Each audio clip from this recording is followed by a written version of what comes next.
ॐ भूर्भुवः स्वः तत्सवितुर्वरेण्यं भर्गो देवस्य धीमहि धियो यो नः प्रचोदयात्.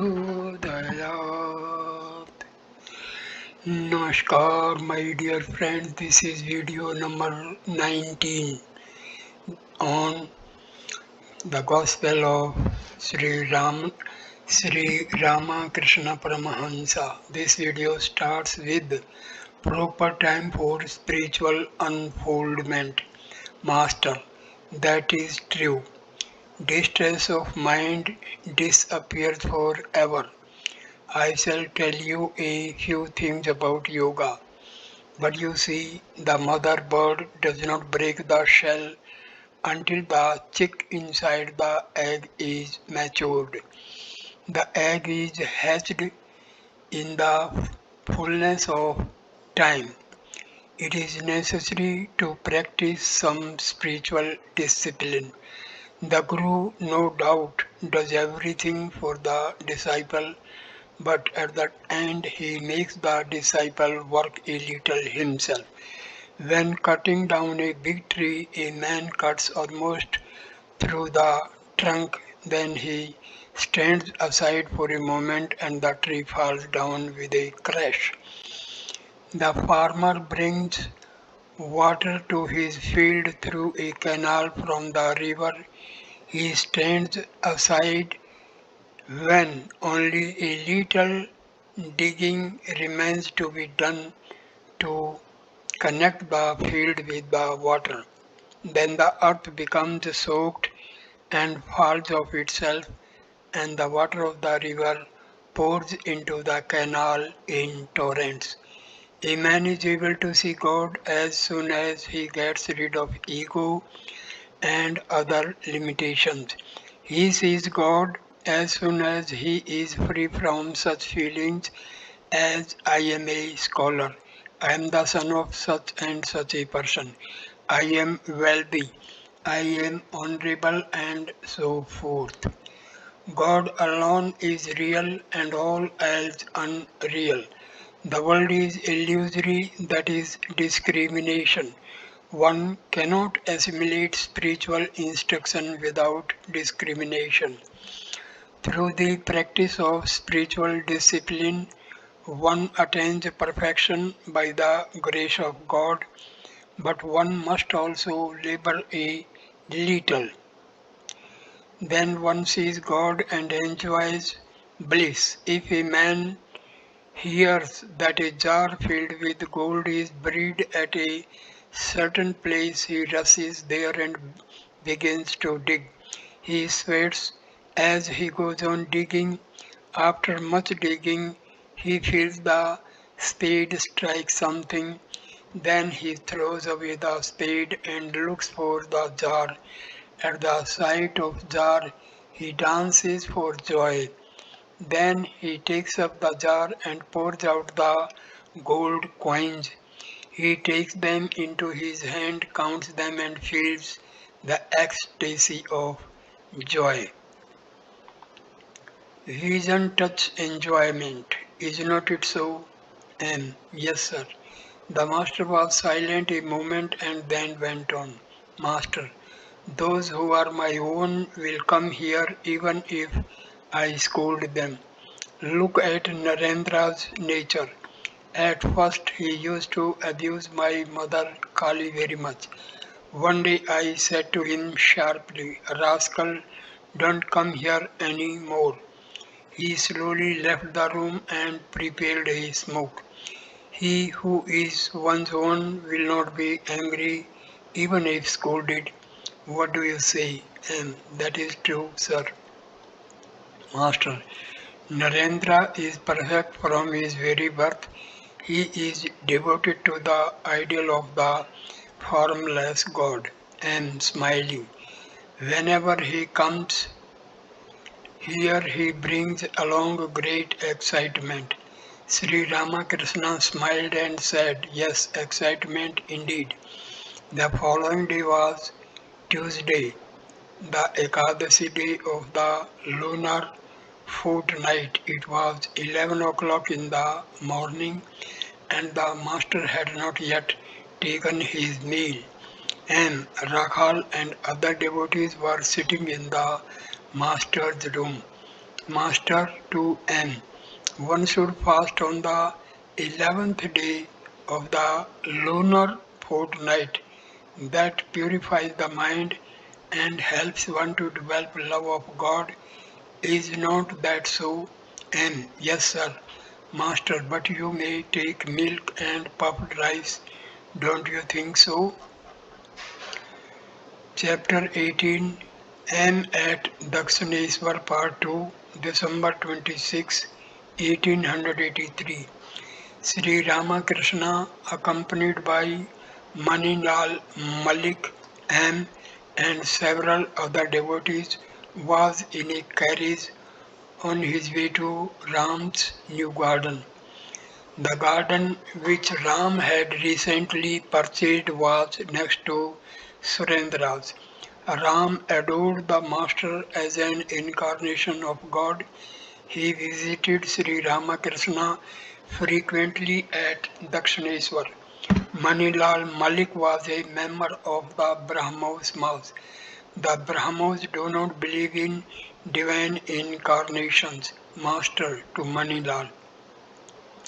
In order to meditate on God, one should try at first to think of Him as free from upadhis, limitations. God is beyond upadhis. He is beyond speech and mind. But it is very difficult to achieve perfection in this form of meditation. But it is easy to meditate on an incarnation God born as man. Yes, God in man. The body is a mere covering. It is like a lantern with a light burning inside, or like a glass case in which one sees precious things. Arriving at the garden, the master got out of the carriage and accompanied Ram and the other devotees to the sacred Tulsi grove. Standing near it, he said, "How nice it is, a fine place. You can easily meditate on God here." Sri Ramakrishna sat down in the house which stood to the south of the lake. Ram offered him a plate of fruit and sweets which he enjoyed with the devotees. After a short time he went around the garden. Next, Sri Ramakrishna proceeded towards Surendra's garden. He walked on foot a little distance and saw a sadhu sitting on a couch under a tree. At once he went up to the holy man and joyfully began a conversation with him. Master, to which order of monks do you belong? Have you any title, Giri, Puri, or the like? Sadhu, people call me a Paramahamsa. Brahma and Shakti identical. Master, that is good. I am Shiva, that is a good attitude. But I must tell you something else. The process of creation, preservation, and destruction that is going on day and night is due to Shakti, the power of God. This primal power and Brahma are one and the same. Shakti cannot exist without Brahma, just as waves cannot exist without water. There cannot be any instrumental music without an instrument. As long as God keeps us in His relative world, so long we feel that there are two. If one accepts Shakti, one accepts Brahma as well. If one is aware of night, one is also aware of day. If one is aware of knowledge, one is also aware of ignorance. But there is another state in which God reveals to his devotee that Brahma is beyond both knowledge and ignorance. It cannot be described in words. What exists, exists. After a pleasant conversation with the sadhu, the master returned to the carriage, the holy man walking with him. Sri Ramakrishna looked upon him as a friend of long acquaintance and they walked arm in arm. The master arrived at Surendra's garden. The very first thing he talked about was the sadhu. Master, he is a very nice man. To Ram, bring him to Dakshineshwar. When you come, he is really good man. There is a line in a song to the effect that a man cannot recognize a holy person unless he is holy himself. Many forms of divine manifestation. The sadhu believes in God without form. That is good. God is both formless and endowed with form. He is many things more. The absolute and the relative belong to one and the same reality. What is beyond speech and mind is born in the flesh, assuming various forms and engaging in various activities. From that one Om have sprung one Shiva, one Kali, and Om Krishna. Suppose the master of a house has sent out a small boy of the family to invite people to feast. All look on the boy with great fondness and affection because he is the son or grandson of a prominent man. The master took refreshments at Surendra's garden house and then set out for Dakshineshwar with the devotees. Thursday, December 27, 1883. The temple garden was filled with the sweet music of the dawn service, which mingled with the morning melody from the Nahabat. Leaving his bed, Sri Ramakrishna chanted the names of God in sweet tones. Then he bowed before the pictures of the different deities in his room and went to the west porch to salute the Ganges. Some of the devotees who had spent the night at the temple garden came to the master's room and bowed before him. Rakhal was staying with the master and Baburam had come the previous evening. M had been staying there 2 weeks. Sri Ramakrishna said to M, I have been invited to Isans this morning. Baburam will accompany me and you too. M made ready to go with the master. At 8 o'clock, the carriage hired for the master stood waiting in front of the Nahabat. On all sides plants and trees were in flower and the river sparkled in the sunlight of the bright winter's day. The master bowed once more before the pictures. Then, still chanting the name of the Divine Mother, he got into the carriage followed by M and Babu Ram. The devotee took with them Sri Ramakrishna's woolen shawl, woolen cap, and small bag of spices. Sri Ramakrishna was very happy during the trip and enjoyed it like a child. About 9 o'clock, the carriage stopped at the door of Ishan's house. Ishan and his relatives greeted the master and led him to the parlor on the first floor. Sri Ishan's son was introduced to Sri Ramakrishna. The young man practiced law at Alipur.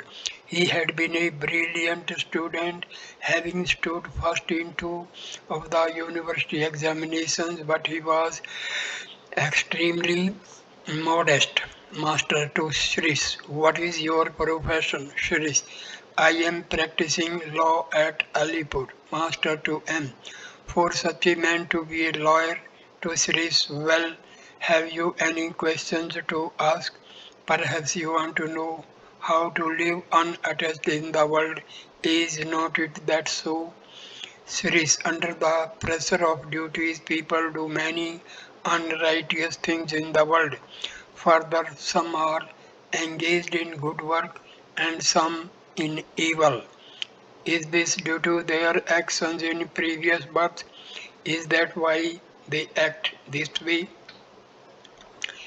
Duties and ceremonial duties. Master, how long should a man perform his duties? As long as he has not attained the God, duties drop away after the realization of God. Then one goes beyond good and evil. The flower drops off as soon as the fruit appears. The flower serves the purpose of begetting the fruit. How long should a devotee perform daily devotions such as the Sandhya? As long as his hair does not stand on end and his eyes do not shed tears at the name of God. These things indicate that the devotee has realized God. From these one knows that he has attained pure love of God. Realizing God, one goes beyond virtue and vice. I bow my head, says Prasad, before desire and liberation, knowing the secret that Kali is one with the highest Brahma. I have discarded once for all both righteousness and sin. The more you advance towards God, the less He will give you worldly duties to perform. Sris, it is extremely difficult to proceed towards God while leading the life of a householder. Practice of God communion. Master, why so? What about the yoga of practice? At Kamarpukur, I have seen the women of the carpenter families selling flattened rice. Let me tell you how alert they are while doing their business. The the pestle of a husking machine that flattens the paddy constantly falls into the hole of the mortar. The woman turns the paddy in the hole with one hand and with the other holds her baby on her lap as she nurses it.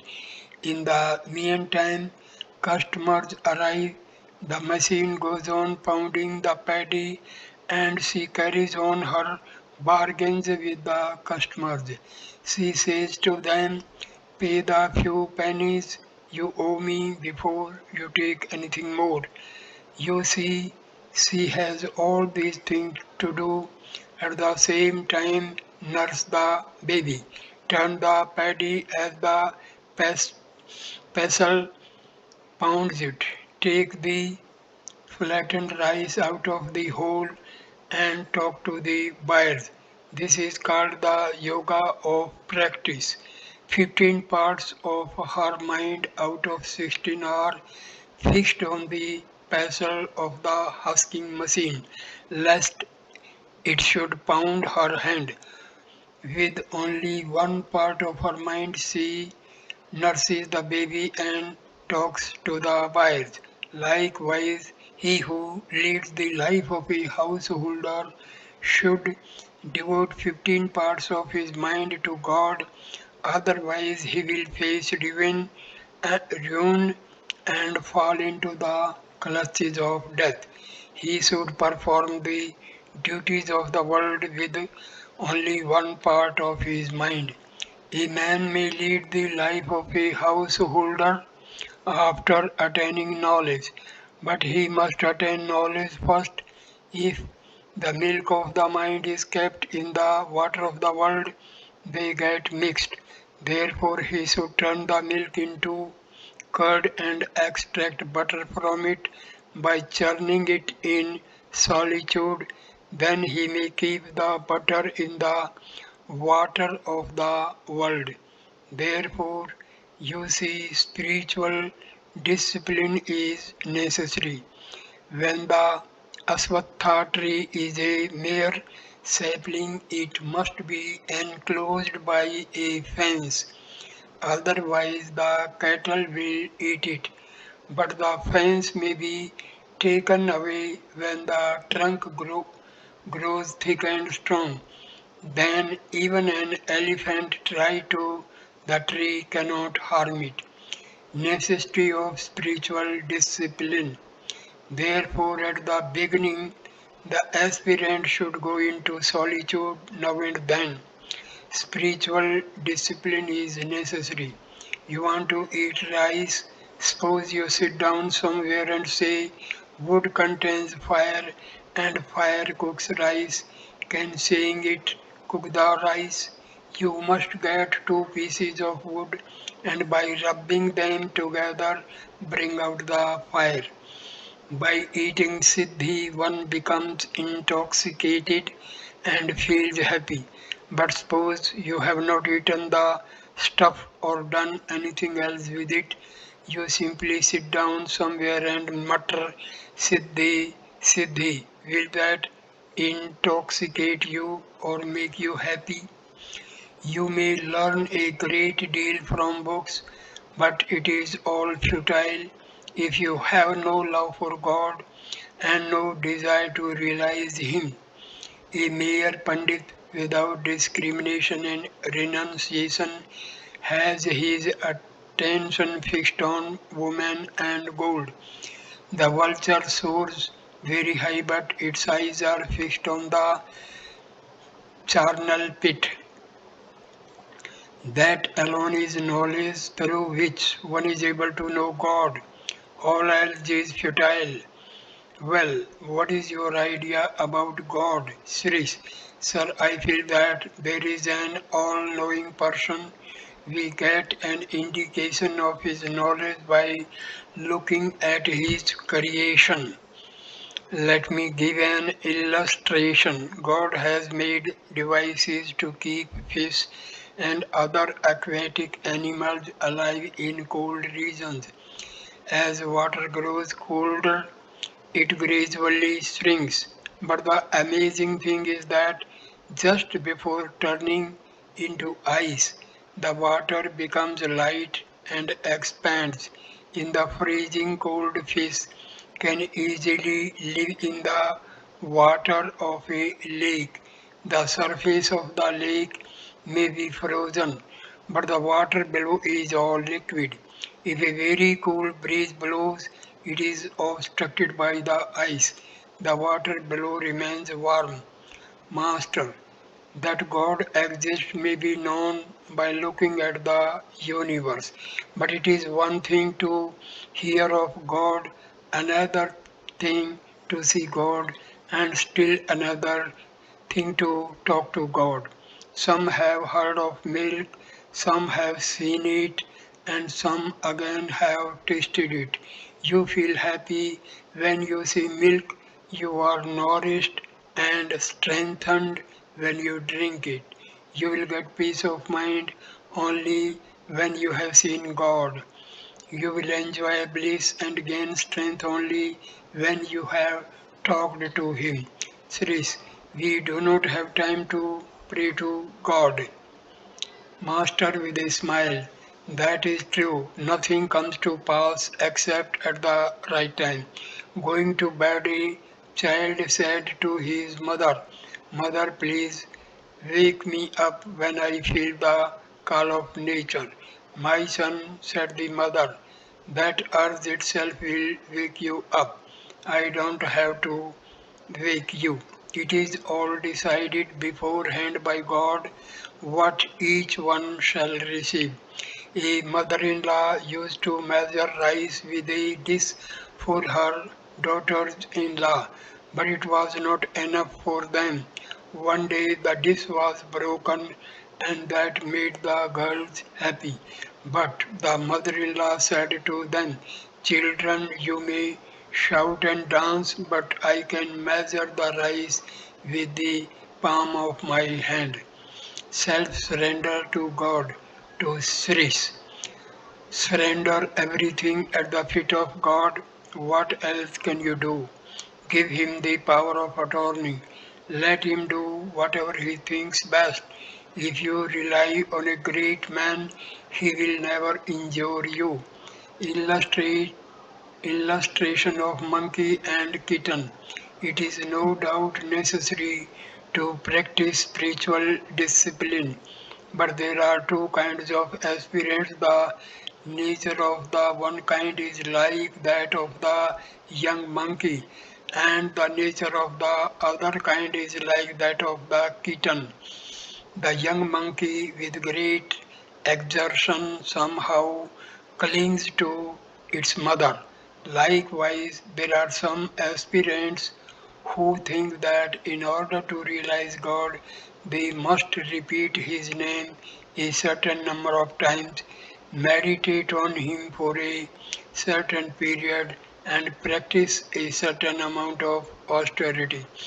An aspirant of this kind makes his own effort to catch hold of God, but the kitten of itself cannot cling to its mother. It lies on the ground and cries mew mew. It leaves everything to its mother. The mother cat sometimes puts it on a bed, sometimes on the roof behind a pile of wood. She carries the kitten in her mouth hither and thither. The kitten doesn't know how to cling to the mother. Likewise, there are some aspirants who cannot practice spiritual discipline by calculating about japa or the period of meditation. All that they do is cry to God with yearning hearts. God hears their cry and cannot keep himself away. He reveals himself to them. At noon, the host wished to feed the master and the devotees. Sri Ramakrishna was smilingly pacing the room. Now and then he exchanged a few words with the musician. Musician, it is God alone who is both the instrument and the cause. Duryodhana said to Krishna, O Lord, thou art seated in my heart. I act as thou makest me act. Master with a smile, yes, that is true. It is God alone who acts through us. He is the doer, undoubtedly, and man is his instrument. But it is also true that an action cannot fail to produce its result. Your stomach will certainly burn if you eat hot chili. It is God who has ordained that chili will burn your stomach. If you commit a sin, you must bear its fruit. But one who has attained perfection, realized God, cannot commit sin. An expert singer cannot sing a false note. A man with a trained voice sings the notes correctly. Sa re ga ma pa dha ni. The meal was ready. The master and the devotees went to the inner court where they were treated to a generous feast. About 3 o'clock in the afternoon, Master was seated again in his son's drawing room with them and Sris. He resumed his conversation with Sris. Master, what is your attitude towards God? I am he, or master and servant. For the householder, it is very good to look on God as the master. The householder is conscious of doing the duties of life himself. Under such conditions, how can he say, I am he? To him who says, I am he, The world appears to be a dream. His mind, his body, even his ego are dreams to him. Therefore, he cannot perform worldly duties. So it is very good for the householder to look on himself as the servant and on God as the master. Hanuman had the attitude of a servant. He said to Rama, O Rama, sometimes I meditate on you as the whole and on myself as the part. Sometimes I feel that you are the master and I am the servant. But when I have the knowledge of reality, I see that I am you and you are I. In the state of perfect knowledge, one may feel I am he, but that is far beyond the ordinary man's experience. Sirs, that is true, sir. The attitude of a servant relieves a man of all his worries. The servant depends entirely upon his master. A dog is devoted to its master. It depends upon him and is at peace. God with form and the formless deity, master. Well, what suits your taste, God with form or the formless reality? But to tell you the truth, he who is formless is also endowed with form. To his bhaktas, he reveals himself as having a form. It is like a great ocean, an infinite expanse of water without any trace of shore. Here and there, some of the water has been frozen. Intense cold has turned it into ice. Just so, under the cooling influence, so to speak, of the Bhakta's love, the infinite appears to take a form. Again, the ice melts when the sun rises. It becomes water as before. Just so, one who follows the path of knowledge, the path of discrimination, does not see the form of God anymore. To him, everything is formless. The ice melts into the formless water with the rise of the sun of knowledge. But mark this, form and formlessness belong to one and the same reality. At dusk, the master was ready to start for Dakshineshwar. He stood on the south porch of the drawing room, talking to Ishan. Someone remarked that the chanting of God's holy man did not always produce results. Ishan said, how can you say that the seeds of an aswatha tree are no doubt tiny, but in them lie the germs of big trees? It may take a very long time for them to grow. Yes, yes, yes, said the master. It takes a long time to see the effect.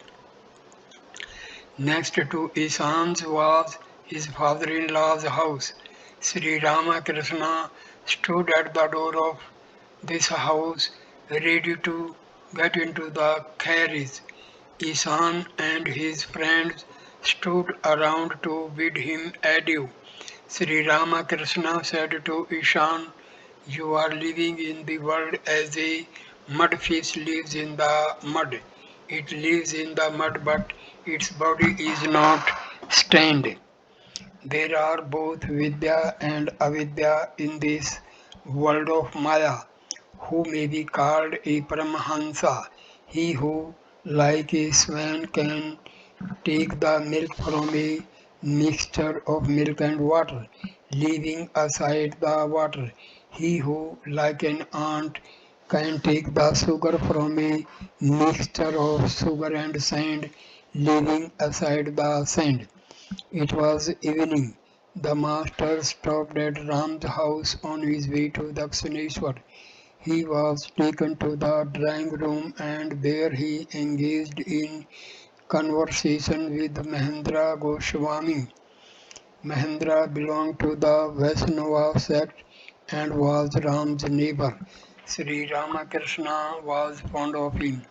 Master, the worshippers of Vishnu and the worshippers of Shakti will at ultimately will all ultimately reach one and the same goal.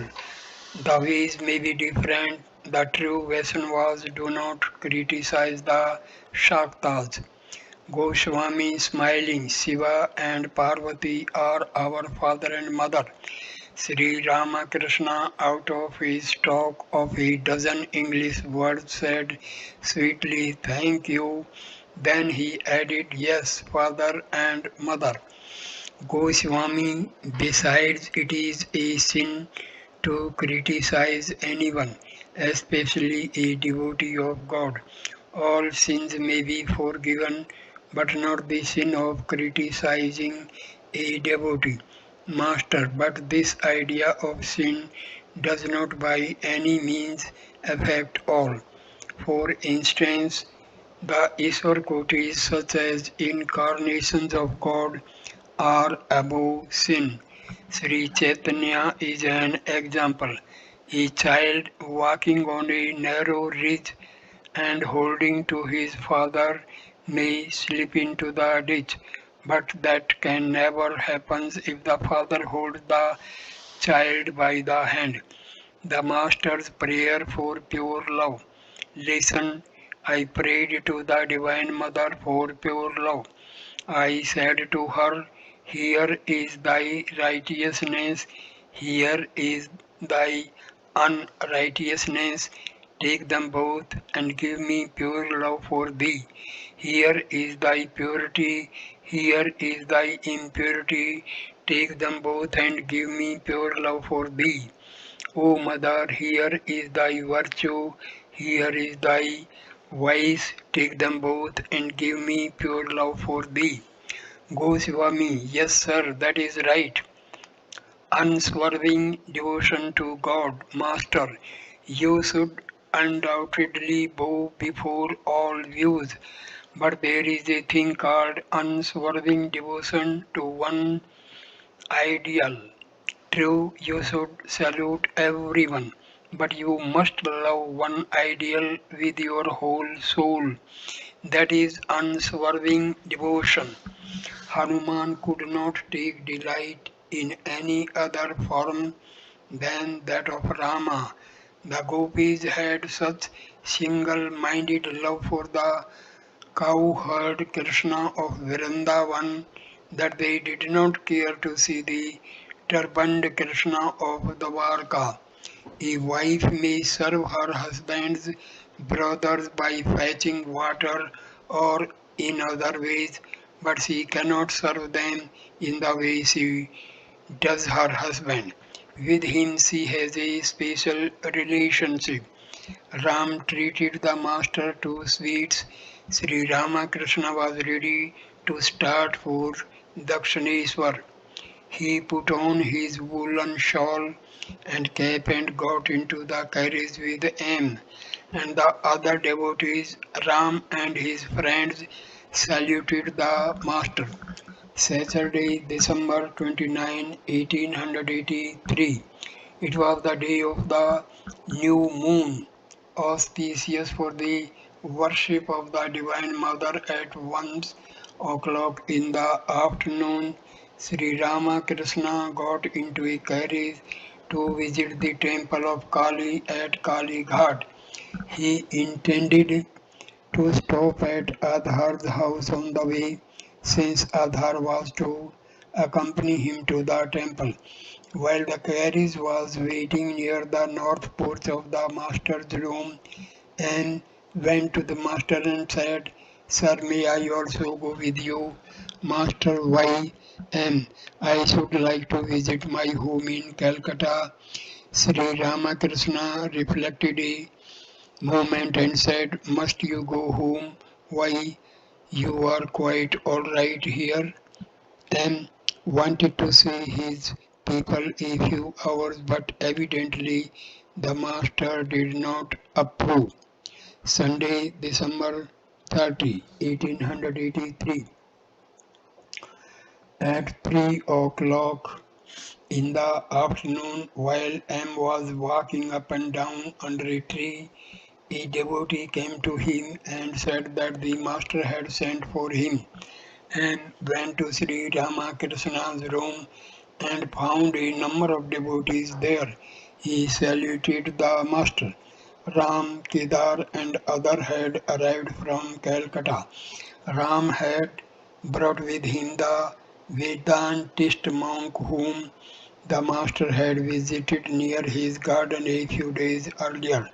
On that occasion, Sri Ramakrishna had asked him to bring the sadhu to Dakshineshwar. The monk was sitting on the small couch with the master. They were talking happily in Hindustani. Master: what do you feel about all this? Monk: it is all like a dream. Master: Brahma alone is real and the world illusory. Well, sir, what is Brahma? Monk: Brahma is the sound, it is Om. Master: but there must be something indicated by the sound. Is not that so? Monk: that itself is the thing indicated as well as the indicator. At these words, Sri Ramakrishna went into samadhi and sat motionless. The monk and the devotees looked wonderingly at him in his ecstatic condition. Kedar said to the monk, "Look at him, sir. This is samadhi." The monk had read of samadhi but had never seen it before. After a few minutes, the master began gradually to come down to the normal plane of consciousness. He said to the Divine Mother, "Mother, I want to be normal. Please don't make me unconscious. I should like to talk to the sadhu about Satchit Ananda. Mother, I want to be Mary talking about Satchitananda." The monk was amazed to see the master's condition and to hear these words. Sri Ramakrishna said to him, "Please do away with your I am he. Let us now keep I and thou to enjoy the fun." A little later, the master was walking in the Panchavati with Ram, Kedar, and the other devotees. Master to Kedar with a smile, "What did you think of the sadhu?"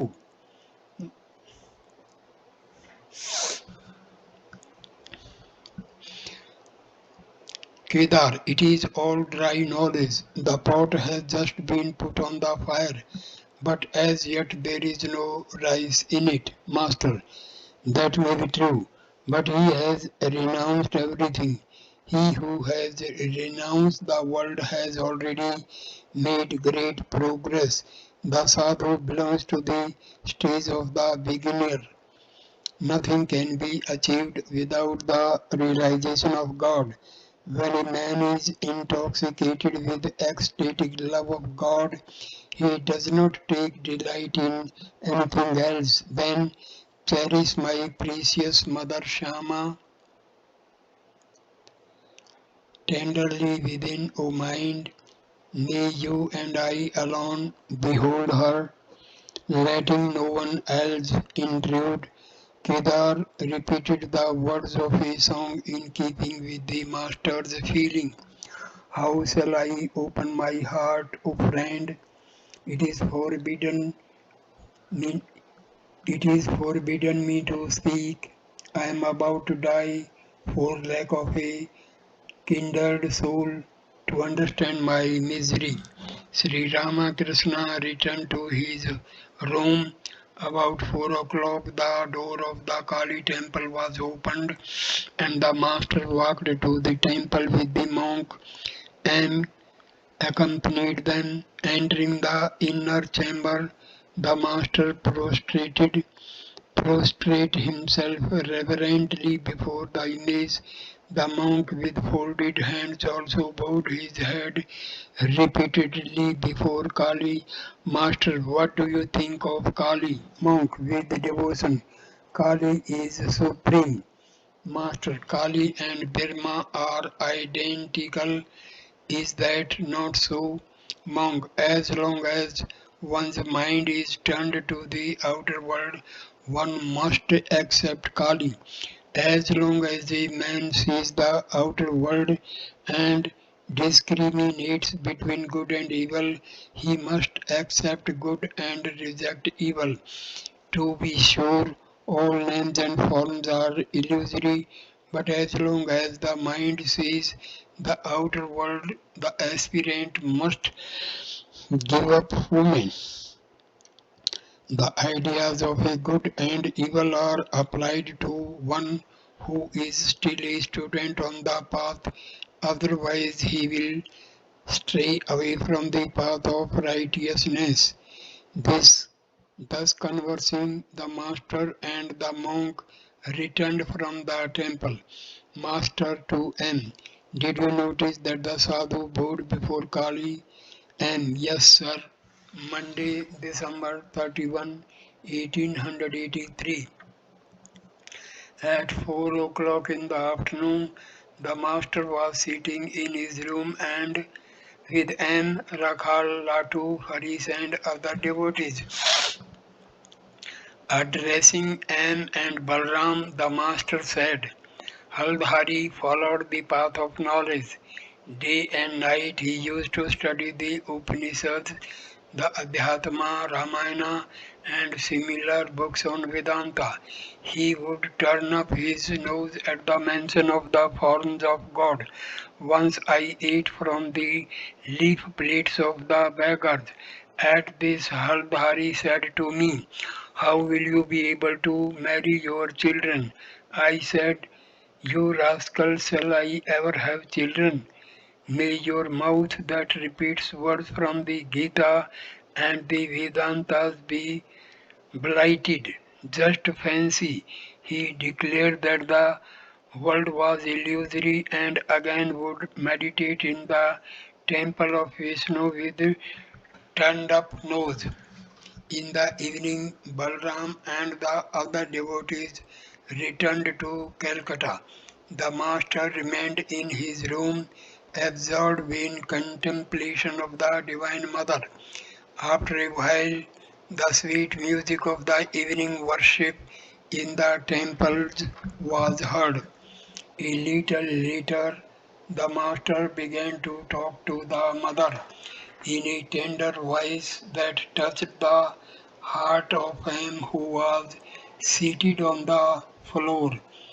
After repeating Hari Om, Om, the master said, Mother, don't make me unconscious with the knowledge of Dharma.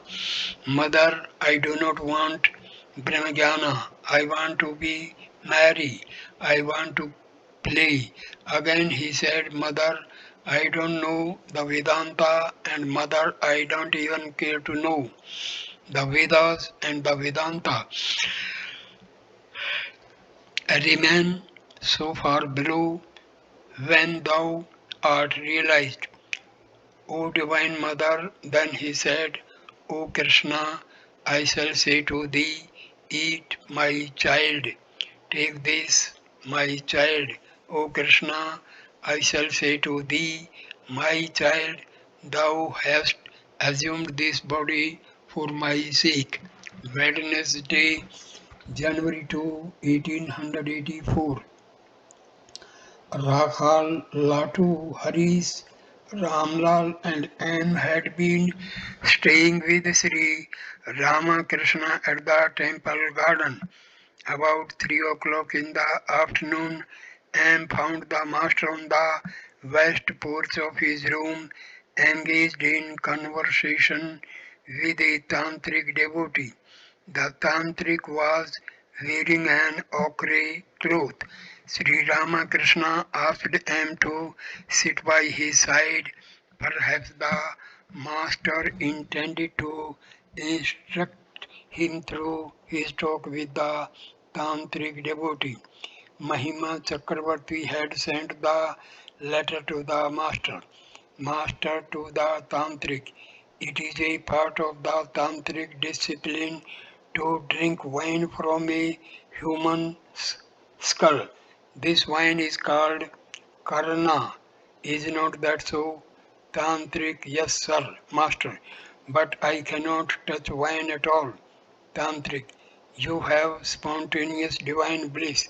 One who enjoys that bliss wants nothing else. Master, I do not care for japa and austerity, but I have constant remembrance and consciousness of God. Tell me, when they speak of the six centers, what do they mean? Tantric, these are like different holy places. In each of the centers dwell Shiva and Shakti. One cannot see them with the physical eyes. One cannot take them out for cutting open the body. M listened to silently to the conversation. Looking at him, the master asked the tantric devotee, can a man attain perfection without the help of a Vija mantra, a sacred word from the Guru? Tantric, yes, he can if he has faith in the words of the Guru. The master turned to him and said, drawing his attention, faith. After the tantric devotee had taken his leave, Jayagopal Sen, a member of the Brahmo Samaj, arrived. The master talked with him. Master to Jayagopal, one should not harbor malice towards any person or any opinion. The believers in the formless God and the worshippers of God with form are all, without exception, going towards God alone. The Jnani, the Yogi, the Bhakta, all without exception are seeking Him alone. The follower of the path of knowledge calls Him Brahma. The Yogi calls Him Atma or Paramatma. The Bhakta calls Him Bhagwan. Further it is said that there is the eternal Lord and His eternal servant, Jai Gopal. How can we know that all paths are true? Master, a man can reach God if he follows one path rightly. Then he can learn about all the other paths. It is like reaching the roof by some means or the other. Then one is able to climb down by the wooden or stone stairs, by a bamboo pole, or even by a rope. A devotee can know everything when God's grace descends on him. If you but realize him, you will be able to know all about him. You should somehow meet the master of a house and become acquainted with him. Then he himself will tell you how many houses he owns and all about his gardens and government securities. How to receive God's grace. Jai Gopal, how does one receive the grace of God? Master, constantly you have to chant the name and glories of God and give up worldly thoughts as much as you can. With the greatest effort, you may try to bring water into your field for your crops, but it may all leak out through holes in the ridges. Then all your efforts to bring the water by digging a canal will be futile. You will feel restless for God when your heart becomes pure and your mind frees from attachment to the things of the world. Then alone will your prayer reach God. A telegraph wire cannot reach messages if it has a break or some other defect. I used to cry for God all alone with a longing heart. I used to weep, O God, where art thou? Weeping thus, I would lose all consciousness of the world. My mind would merge in the Mahavayu. Renunciation of worldly attachment. How can one attain yoga? By completely renouncing attachment to worldly things. The mind must be pure and without blemish, like the telegraph wire that has no defect. Unselfish love of God. One must not cherish any desire whatever. The devotion of a man who has any desire is selfish, but desireless devotion is love for its own sake. You may love me or not, but I love you. This is love for its own sake. The thing is that one must love God. Through intense love, one attains the vision of Him. The attraction of the husband for the chaste wife, the attraction of the child for its mother, the attraction of worldly possessions for the worldly man. When a man can blend these three into one and direct it all to God, then he gets the vision of God. Jagopal was a man of the world. Was this why the master gave instruction suited to him? At 8 o'clock that evening, the master was sitting in his room with Rakhal and Am. It was the 21st day of Amnesty with the Rama Sri Ramakrishna. The master had forbidden him to indulge in reasoning, futility of reasoning. Master to Rakhal, it is not good to reason too much. First comes God and then the world. Realize God first, then you will know all about His world.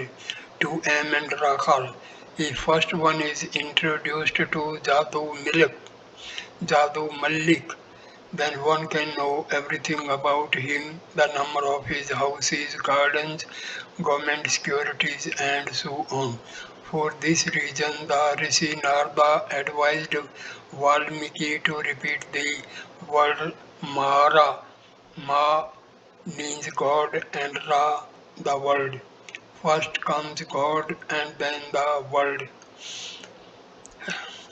Krishna Kishore said that the word Mara is a holy mantra because it was given to Valmiki by the Rishi. Ma means God and Ra the world.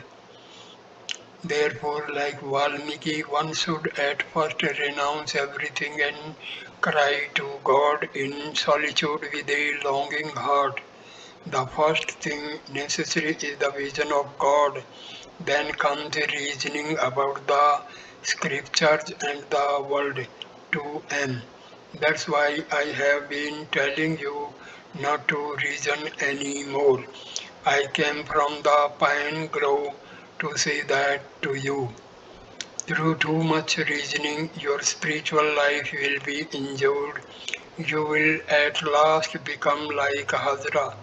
I used to roam at night in the streets all alone and cry to the Divine Mother, O Mother, blight with thy thunderbolt my desire to reason. Tell me that you won't reason anymore. And yes, sir, I won't reason anymore. Master, everything can be achieved through bhakti alone. Those who want the knowledge of Dharma will certainly achieve that also by following the trail of bhakti. Can a man blessed with the grace of God ever lack knowledge? At Kamarpukur I have seen grain dealers measuring paddy. As one heap is measured away, another heap is pushed forward to be measured. The mother supplies the devotees with the heap of knowledge.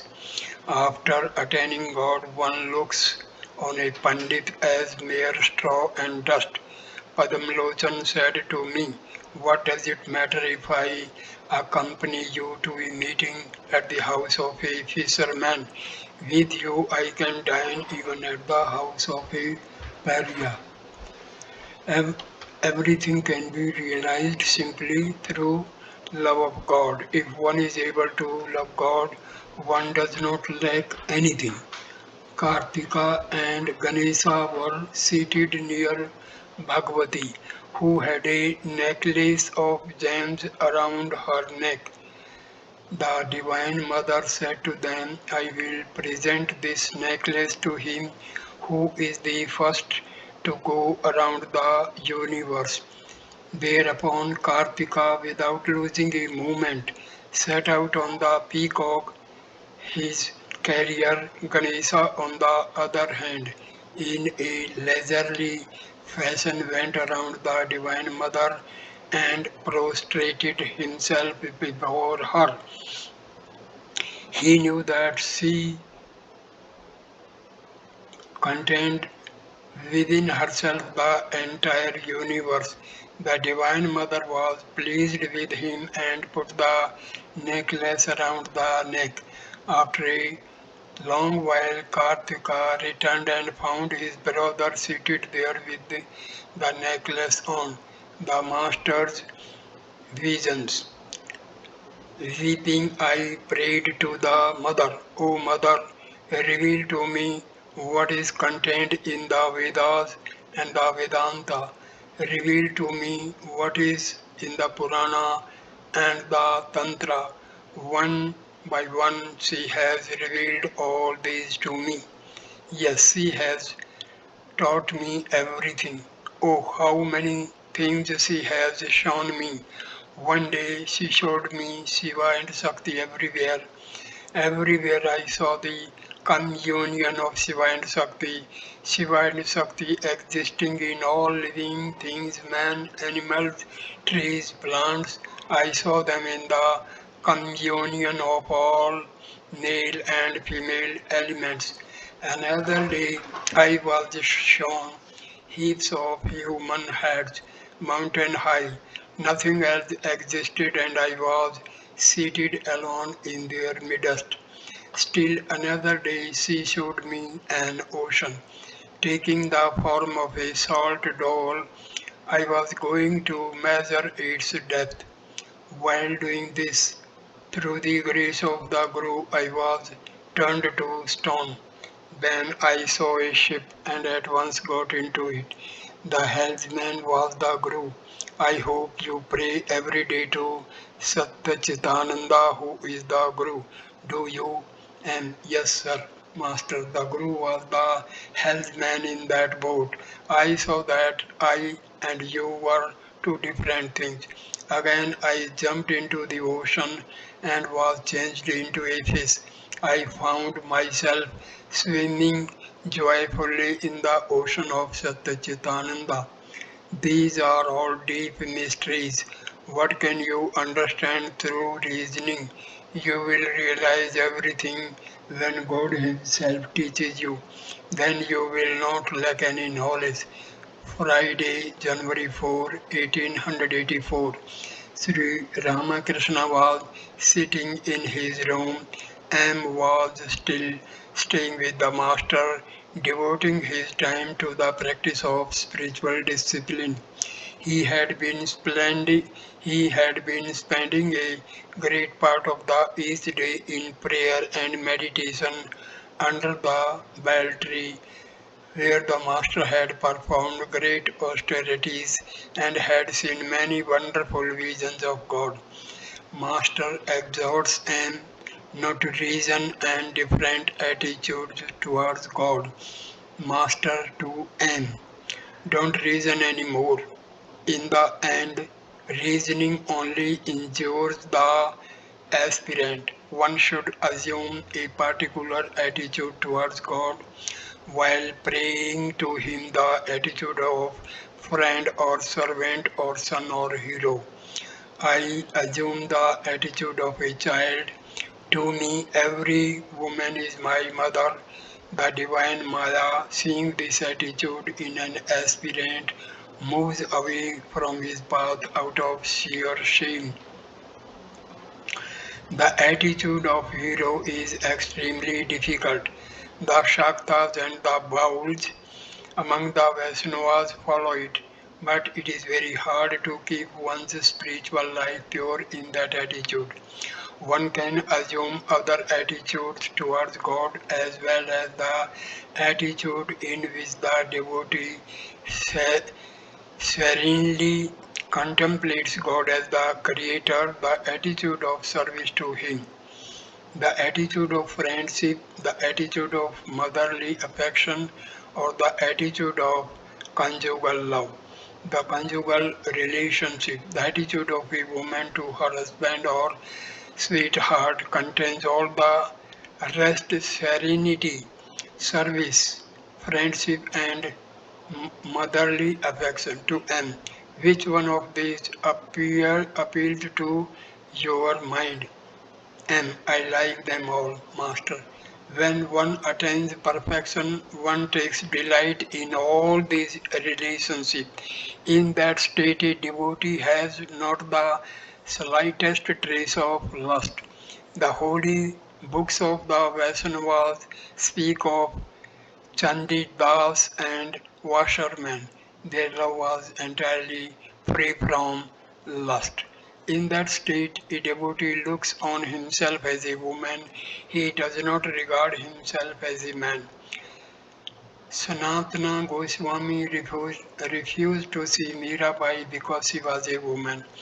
Meera informed him that at Vrindavan the only man was Krishna and that all others were his handmaids. Was it right of Sanatana to think of himself as a man? Meera inquired. Master and the Brahmasmas. At dusk, M was sitting at the master's feet. Sri Ramakrishna had been told that Kesav's illness had taken a turn for the worse. He was talking about Kesav and incidentally about the Brahmos master to M. Do they only give lectures in the Brahmos or do they also meditate? I understand that they call their service in the temple Upasana. Kesav at one time thought a great deal of Christianity and the Christian views. At that time and even before, he belonged to Devendranath Tagore's organization. And had Kesav Babu come here from the very beginning, he would not have been so preoccupied with social reform. He would not have been so busy with the abolition of the caste system, widow remarriage, inter-caste marriage, women's education and such social activities. Master, Keshav now believes in Kali as the embodiment of spirit and consciousness, the primal energy. Besides, he repeats the holy name of the Mother and chants her glories. Do you think the Brahmo Samaj will develop in the future into a sort of social reform organization? And the soul of this country is different. Only what is true survives here. Master, yes, that is so. The Sanatana Dharma, the eternal religion declared by the rishis, will alone endure. But there will also remain some sects like the Brahmos Maj. Everything appears and disappears through the will of God. Earlier in the afternoon, several devotees from Calcutta had visited the master and had sung many songs. One of the songs contained the following idea: O mother, you have cajoled us with red toys. You will certainly come running to us when we throw them away and cry ourselves hoarse for you. Master to M. How well they sang about the red toys. M. Yes, sir. You once told Kesab about the red toys. Master. Yes. I also told him about the Chidakasha, the inner consciousness, and about many other things. Oh, how happy we were. We used to sing and dance together. Saturday, January 5, 1800. 84. It was the 23rd day of M's stay with Sri Ramakrishna. M had finished his midday meal about 1 o'clock and was resting in the Nahabat when suddenly he heard someone call his name 3 or 4 times. Coming out, he saw Sri Ramakrishna calling to him from the veranda north of his room and saluted the master, and they conversed on the south veranda. Master, I want to know how you meditate. When I meditated under the bell tree, I used to see various visions clearly. One day I saw in front of me money, a shawl, a tray of sundaes, and 2 women. I asked my mind, do you want any of these? I saw the sundaes to be near filled.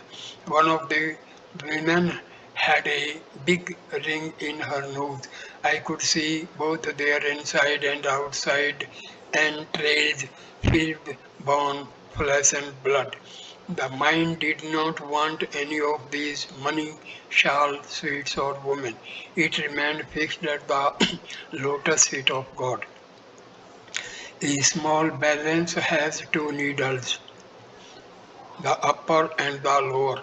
The mind is the lower needle. I was always afraid lest the mind should move away from the upper needle God. Further, I would see a man always sitting by my with a trident in his hand. He threatened to strike me with it if the lower needle moved away from the upper one. But no spiritual progress is possible without the renunciation of woman and gold. I renounced these three, land, wife and wealth. Once I went to the registry office to register some land and the title of which was in the name of Raghuveer. The officer asked me to sign my name, but I did not do it because I could not feel that it was my land. I was shown much respect as the Guru of Keshav Sen.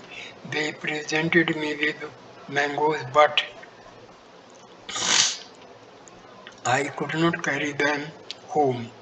A sannyasi cannot lay things up. How can one expect to attain God without renunciation? Suppose one thing is placed upon another, how can you get the second without removing the first? One must pray to God without any selfish desire. But selfish worship, if practiced with perseverance, is gradually turned into selfless worship. Dhruva practiced tapasya to obtain his kingdom, but at last he realized God. He said, why should a man give up God if he gets it while searching for glass beads?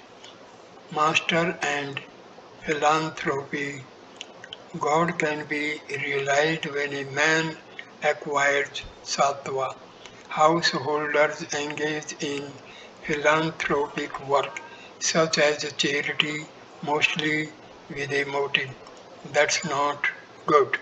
But actions without motive are good. Yet it is very difficult to leave motives out of one's actions. When you realize God, will you pray to Him? O God, please grant that I may dig reservoirs, build roads, and found hospitals and dispensaries. After the realization of God, all such desires are left behind. Then must not one perform acts of compassion such as charity to the poor? I do not forbid it. If a man has money, he should give it to remove the sorrows and sufferings that come to his notice. In such an event, the wise man says, give the poor something, but inwardly he feels, what can I do? God alone is the doer, I am nothing. The great souls, deeply affected by the sufferings of man, show them the way to God. Shankaracharya kept the ego of knowledge in order to teach mankind. The gift of knowledge and devotion is far superior to the gift of food. Therefore, Chaitanya Deva distributed bhakti to all, including the outcast. Happiness and suffering are the inevitable characteristics of the body. You have come to eat mangoes, fulfill that desire. The one thing needful is jnana and bhakti. God alone is substance, all else is illusory. It is God alone who does everything. You may say that in that case man may commit sin, but that is not true. If a man is firmly convinced that God alone is the doer and that he himself is nothing, then he will never make a false step.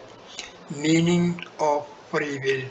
It is God alone who has planted in man's mind what the Englishman calls free will.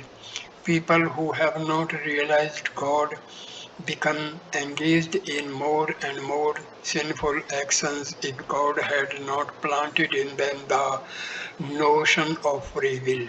Sin would have increased if God had not made the sinner feel that he alone was responsible for his sin. Those who have realized God are always that free will is a mere appearance. In reality, man is the machine and God its operator. Man is the carriage and God its driver. It was about 4 o'clock. Rakhal and several other devotees were listening to a kirtan by M in the hut at the Panchavati. Rakhal went into a spiritual mood while listening to the devotional song. After a while, the master came to the Panchavati accompanied by Babu Ram and Harish.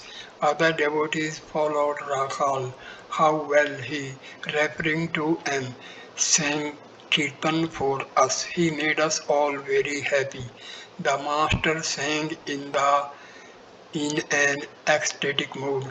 Oh friends, how great is my relief to hear you chanting Krishna's name. To the devotees he said, always sing devotional songs.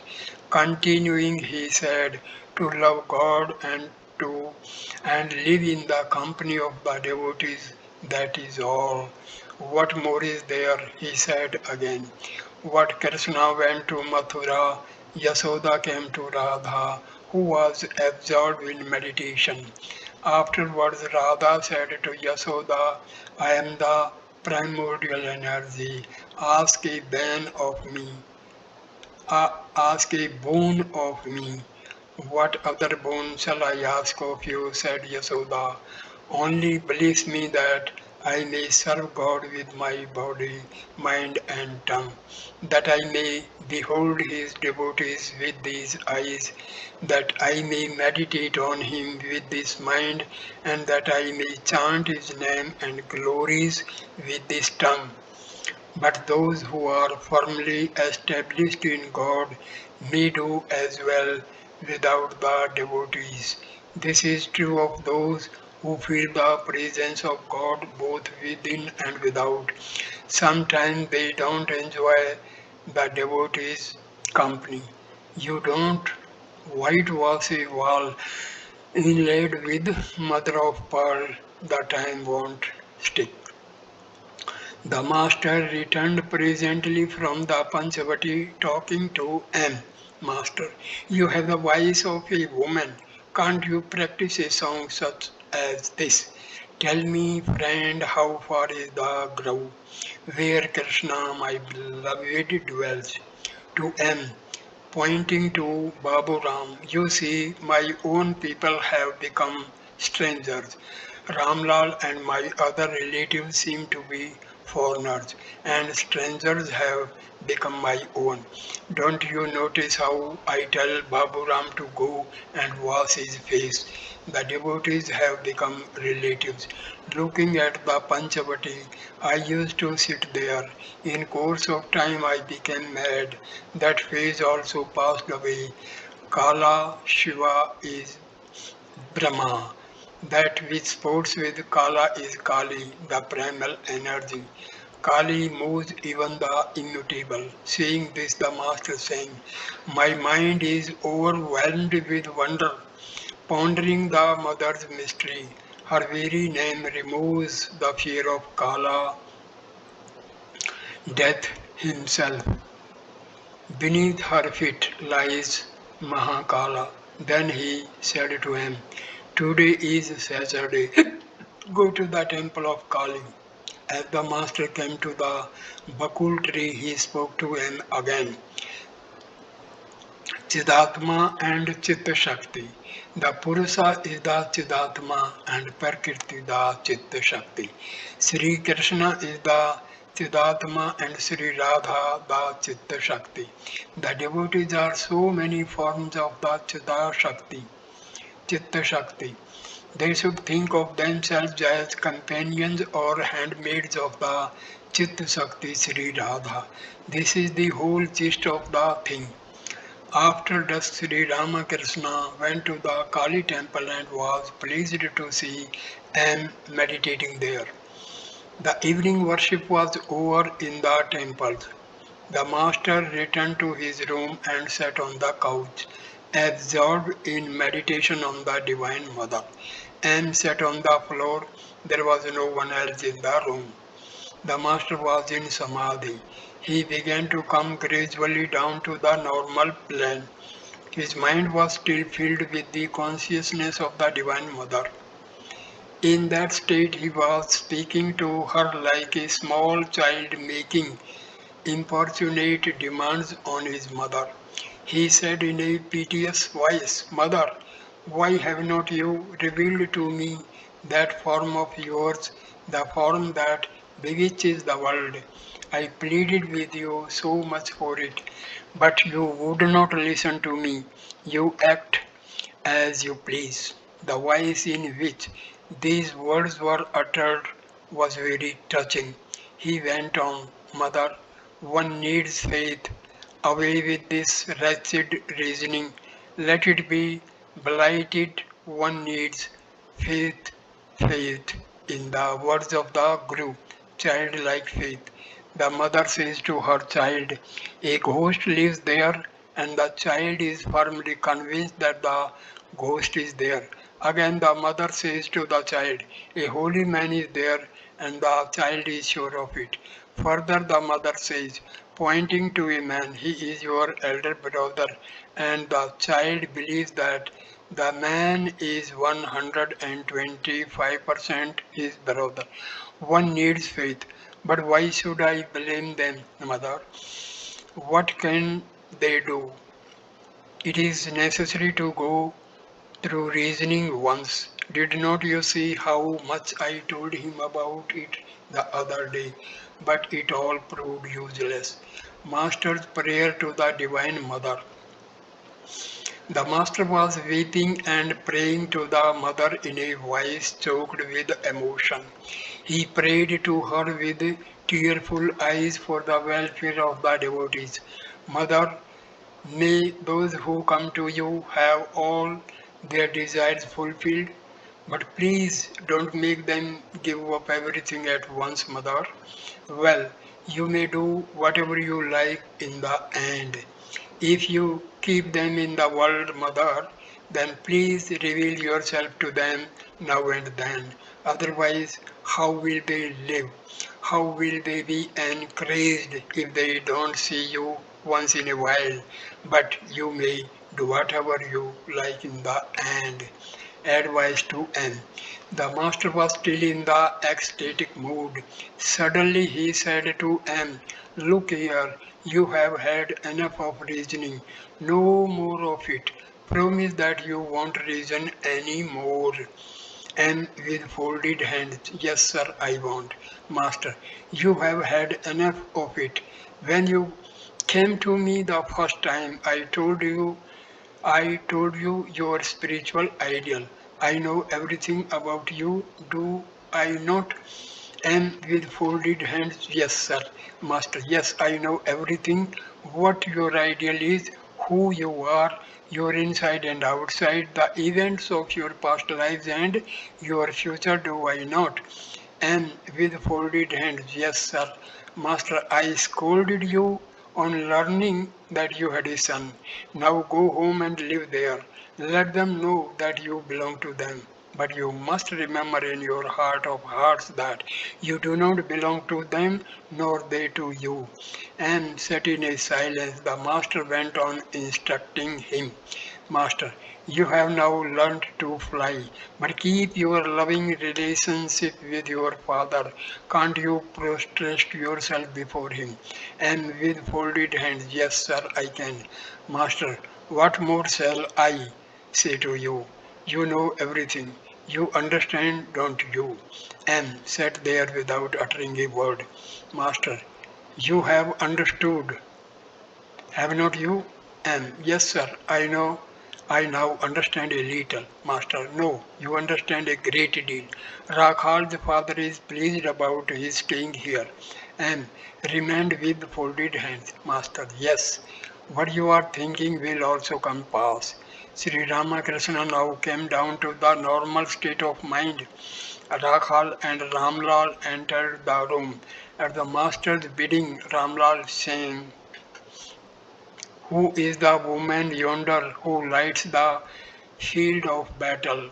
Darker her body gleams even than the darkest storm cloud, and from her teeth there burst the lightning's blinding flames.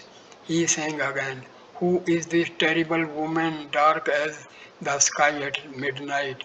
Who is this woman dancing over the field of battle? Master, the Divine Mother and the Earthly Mother. It is the Divine Mother who exists in the form of the universe and pervades everything as consciousness. The earthly mother gives birth to this body. I used to go into samadhi uttering the word Ma. While repeating the word, I would draw the mother of the universe to me, as it were like the fishermen casting their net and, after a while, drawing it in. When they draw in the net, they find big fish inside. Gauri once said that one attains true knowledge when one realizes the identity of Kali and Gauranga. That which is Brahma is also Shakti, Kali. It is that again which, assuming the human form, has become Gauranga. At the master's request, Ramlal sang again, this time about Gauranga. Master 2M. The Nitya and the Leela are the two aspects of the reality. God plays in the world as man for the sake of his devotees. They can love God only if they see Him in a human form. Only then can they show their affection for Him as their brother, sister, father, mother, or child. It is just for this love of the devotees that the God contracts Himself into a human form and descends on earth to play his Leela. So I and conclude this video at this point. Thank you for watching this video. Please like, comment and share the video and subscribe the channel. Namaskar my dear friends. Thank you. Next video number 20 will start with chapter number 19. The Master and his injured arm. Saturday, February 2, 1884. Thank you. Namaste.